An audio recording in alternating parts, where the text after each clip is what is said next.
Hey guys, it's Dave Frederick here, and this week I'd like to share with you a lesson I learned from my 8-year-old son.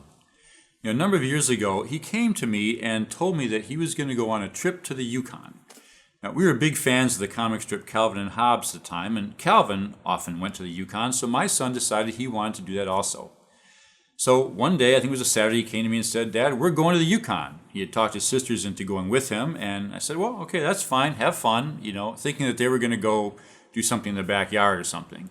He said, "No, we're really serious, we're really going." I said, "Okay, great, have a good time." Now, what I didn't know was that he had figured out that he could get to the Yukon from our home in Chicago by going 1 block north, 1 block west, 1 block north, 1 block west, and if he did that long enough, he'd eventually get to the Yukon. So they made lunches and got on their bikes and they headed out. A couple hours later, I got a phone call. They had stopped at a drugstore a few miles from our house, and one of his sisters convinced him that they should call home and just check in and give us a progress report. So they went into the drugstore, they convinced the cashier to let him use the phone, this is before cell phones were around, and called to give me an update on their progress. I was so mad. "You're what? You're where? What are you doing? You stay right there, I'm on my way, I'll get there."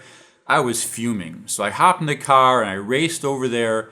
And then I made them ride home, and I made them, 1 block south, 1 block east, 1 block south, 1 block east, until they got home. And they were pretty tired then.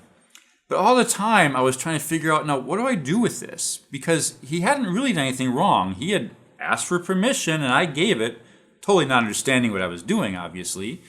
And I couldn't just let it go. It had to be corrected. But how do I do that without squashing him? So I thought about it a lot and prayed about it, and I said, you know what? I'm going to affirm and redirect. So we got home, we sat down, I said, "Joshua, let's talk about this for a minute." I said, "You showed some real leadership in putting this together. You had an idea, you put feet to it, you recruited other people to be part of it, you made your plans, you initiated them, you executed those. That's all really good leadership. You obviously, even as an 8-year-old, have some leadership ability, and that's a wonderful thing." But then I also did the redirect. With leadership, Joshua, comes responsibility. You have to think through, you have to realize that taking your 5-year-old sister on a trip to the Yukon might not be a good idea.